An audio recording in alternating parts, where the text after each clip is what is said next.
We're also living in a grown-up world. Will a strong statement, President Obama supposedly made a strong statement. Nobody heard it. That statement was not acceptable. Didn't get very much play, relatively speaking, but that statement was not acceptable. But I let him know we can't have this. We're not going to have it. And that's the way it's going to be. There's President Trump describing how he talked to Putin behind closed doors and pointing out what he sees as, well, failures, too, in that interview on the part of the Obama administration in confronting election interference. Former House Speaker Newt Gingrich with me now. Sir, good to have you back on our program here. You wrote a piece at FoxNews.com. Here's the headline: The Truth About Trump, Putin, and Obama. It's a good piece. What's the truth? Well, look, I felt compelled to write it, as you know. When the president misspoke the other day in Helsinki, I immediately tweeted out that it was a mistake, the biggest mistake I thought of his presidency up till now, and that he had to correct it immediately. And within 24 hours, he gave a pretty long talk in which he, frankly, got out, I think, pretty well got out of what he had said at Helsinki. Helsinki was just a mistake. He was too enthusiastic. He had spent too many hours with Putin, and he was just sort of rocking and rolling. And you can't do that when you're the president, because the whole world is watching you. And when you make a mistake, the whole world shakes and shudders. And I hope that the president's learned something from that. But I wanted to write this particular op-ed at FoxNews.com, which is also my newsletter, to make the following case. It's a really two-part case. Part one is, by any standard, Trump is tougher on Russia than Obama ever dreamed of. He's expelled 60 Russian agents from the country. He has closed 4 Russian offices. He has imposed sanctions on over 100 Russian individuals and companies. He has provided offensive weapons to the Ukrainians, which Obama always refused to do. So when you go down the list of actions, Trump has been much tougher on Russia. And he also, by the way, at NATO said, increase the amount of spending, whose only purpose has to be to have a stronger NATO to contain Russia. He then said to Merkel, the Chancellor of Germany, exactly correctly, don't buy natural gas from Russia. You're giving them hard currency. No, all of those are steps to weaken and constrain Russia as a country. And I think in that sense he gets a bad rap. But the other side is, the Obama people who have been the harshest, Brennan, for example, who used the word, I think, traitor or treason, Jim Clapper, who was the director of national intelligence, Comey, who basically said nobody can vote Republican and be a patriot in one of the, I think, nuttier tweets of the year. All of these guys failed. They were the people responsible in 2016, not Donald J. Trump. He was a candidate. They were in charge of our national security. They failed, and they're now hysterical in trying to get us to look at Trump rather than look at them. It was their failure. They didn't do their job. And I think whatever the Russians got away with was because of the weakness of the Obama administration. You also offer a prediction. You think Helsinki will be seen as an aberration, meaning the press conference itself and its appearance. It's had a lasting impact on a lot of, I mean, it's created quite an impression. Sure. So how then is it an aberration from this point forward? Well, this is, look, the implementation phase of President Trump's foreign policy is what we're now getting into. We're getting into it with Korea, with North Korea. We're getting into it with China on trade. We're about to get into it with Russia. We'll find out over the next 6 months or a year. My prediction is that the American system will be remarkably tough, that we're going to pay attention. You don't get guys like Secretary of State Pompeo, who graduated first in his class at West Point, Secretary of Defense Jim Mattis, 4-star Marine General, Chief of Staff John Kelly, 4-star Marine General, National Security Advisor John Bolton, one of the toughest guys on foreign policy in the entire country. These guys aren't going to get together to drink the Kool-Aid and pretend either that the North Korean dictator or the Russian dictator are nice guys. And I think the president overall, this is my guess, the president's going to keep implementing policies which are tougher and tougher and tougher. Now, we'll find out, but I think that Trump is a guy who likes to be friendly, he likes to be positive, But he didn't get to be a billionaire by being stupid. He also knows how to make sure whether or not you're delivering on the contract. Mm-hmm. A lot of those people you mentioned were in the front row on Monday as well. Sir, it's great to have your insight. Check out the read online right now. Newt Gingrich, thanks. We'll talk again real soon. Bring in today's headliner, Newt Gingrich, former House Speaker and Fox News contributor. Mr. Speaker, great to have you as our headliner this morning. Welcome back. Well, what did you think of the president last night? Look, I think he is extraordinarily excited. He's watching his policies work. And I think that's something that's very hard for the Washington establishment to come to grips with. Excuse me. The fact is, he saw job numbers this morning, dramatically better than projected.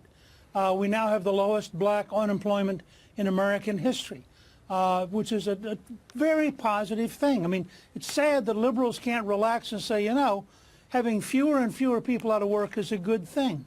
The question that I think is fascinating is, if President Trump is right, and so far he's had a pretty good run at this economy is going to get bigger and stronger going on out for another 4, 5, 6 years. If that happens, the impact on politics in America will be tremendous, because you'll have this huge contrast between food stamps and unemployment under Obama and better jobs, higher take-home pay, greater opportunities under Trump. And at some point, the gap will be so wide that among Asian Americans and Latino Americans and African Americans, you're going to see fairly substantial drift away from a Democratic Party which has failed them. So I think what you saw last night was a president who's enthusiastic, who believes his policies are working. And let me make one last point, because this is a major fight we're going to have in the country. The Chinese, since 1991, have routinely and consistently cheated. They grew as fast as they did.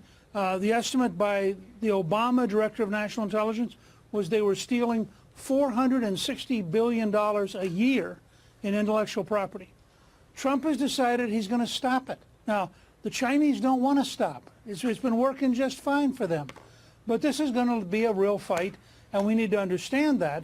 And I think the people who are against the Trump policies need to explain why they favor allowing the Chinese to steal. Listen, you said a lot. I hope we can get to all of it. I think we're just going to be able to chip away a little bit at that whole answer there. I thought this rally last night for him was a home run. The place was going nuts. I can't recall a time during President Bush's first term, almost 2 years in, where he could have a rally like this, or even President Obama 2 years in. President Obama lost 63 seats in the midterm election in 2010.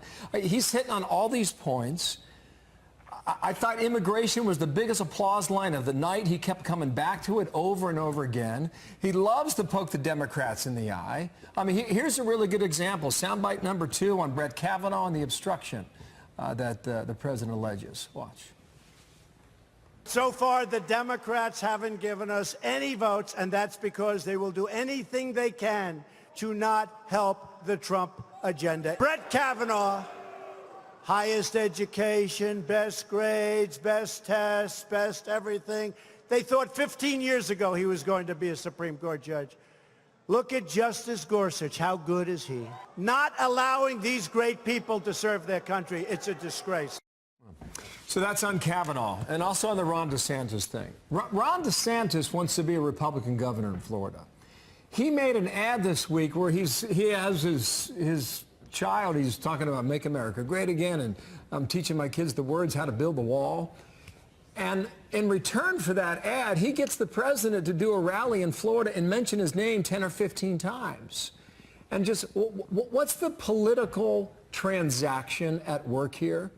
Where the president says, if you get on board with my message, I will get on board with you and I will help lead you to victory. What is happening now within the party in this relationship back and forth? Well, I mean, look, it's totally fascinating. I've written 2 books about it because it is so fascinating. You have in President Trump a very strong personality who has a very definite view of the world. It turns out that at least among Republicans, his activities are wildly popular. I think 88% of the Republicans approve of him, which is a higher number, except for the period right after 9/11, a higher number than any president in modern times has had in their own party's approval. So when he goes in and says, I like Ron DeSantis, Ron jumped 16 points in a week. When he went into Georgia for Brian Kemp, Kemp won the primary pulling away. Now, the test will be this fall, transferring that into winning the general election seats. But I think Washington is so anti-Trump and the liberal media is so anti-Trump, they don't understand what's happening out there. Let me just give you one example. Sanctuary cities, 84% of the American people believe sanctuary cities increase crime. 84%. Now, every Democrat in the Senate co-sponsored Senator Feinstein's open border bill. There's no state in the country where more than 20% of the people favor open borders. So the Democrats are talking themselves out on these radical left agendas, which in the Washington Post, the New York Times, and CBS News all sounds terrific. But I think when you get down to September and October, we're going to discover that there's a red wave, not a blue wave, and that people are going to repudiate the kind of radical extremism that we're seeing emerge in the Democratic Party. And of course, a big question will be, where is the Mueller investigation at that point? And what is possibly a big test of the Robert Mueller probe is day 2 now we are in of the trial for Paul Manafort, the president's former campaign manager. The president, Mr. Speaker, just tweeted this out. Paul Manafort worked for Ronald Reagan, Bob Dole, and many other highly prominent and respected political leaders. He worked for me for a very short time. Why didn't government tell me that he was under investigation? These old charges have nothing to do with collusion. A hoax. President just tweeted that a few minutes ago, Mr. Speaker. Look, I think the president has every right to be deeply, deeply frustrated at the failure of his attorney general to exercise leadership. I also note that in the Wall Street Journal this morning, you had a former special agent of the FBI wrote a devastating piece where he suggests pretty directly that Brennan, who was the head of the CIA and is a radical leftist who voted for the Communist Party back in the 70s, Brennan may have actually used the CIA to help set up the FBI to start the whole investigation based on a series of things which we now know increasingly are false. So imagine you're the president. You're looking out here and you're saying, let me get this straight. The FBI lied to the FISA court judge. The CIA may have deliberately set up the FBI. And I got an attorney general who doesn't have the toughness needed to start cleaning out the snake pit. And by the way, notice what the trial's about. They're not going after Manafort for collusion with Russia. They're going after Manafort on things like taxes. This is exactly what independent counsels do. They can't solve the case they were hired for, so they invent a case. And I'll tell you, if Manafort wins this, and there's a good chance he will, I think Mueller is going to look like a fool. And I think the whole country is going to shrug off everything else that Mueller does at that Let's see if that's the case. He's got another trial right after that, too. You know, win, lose, or draw right now in Virginia. He goes to the D.C. court. You mentioned Jeff Sessions. Here's another tweet from 40 minutes ago. This is a terrible situation. And Attorney General Jeff Sessions should stop this rigged witch hunt right now before it continues to stain our country any further. Bob Mueller is totally conflicted, and his 17 angry Democrats that are doing his dirty work are a disgrace to the USA. What authority does what authority right now does Jeff Sessions have if he were so inclined to clean house? Could Sessions end it today? He's the Attorney General. But if the president and the president could fire Jeff Sessions, and he's not going to. Right. If he's this upset, because why not? He's not going to fire Jeff Sessions because the fix is in Washington, and he would not be able to get anybody approved. The Senate would go crazy. About a third of the Republicans would go crazy. And you'd be back in a kind of Watergate-like environment. So I think President Trump's far better off to endure this, publicly be angry, but endure it. But on the other hand, if Jeff Sessions wanted to, as Attorney General, he has absolute authority to fire the entire Mueller team. And I originally tweeted that I thought Mueller was a very respectable guy. And then I watched him hire these 17 lawyers that Trump is talking about. This is a disgraceful, one-sided witch hunt by a bunch of left-wing Democrats. And it's compounded because we have learned since then about Comey.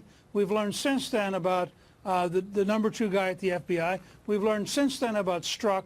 Every time we turn around, we learn more things that indicate that the sickness in the Justice Department and the senior levels of the FBI was very real, and I think should scare everybody. You have the power of the police being that corrupt.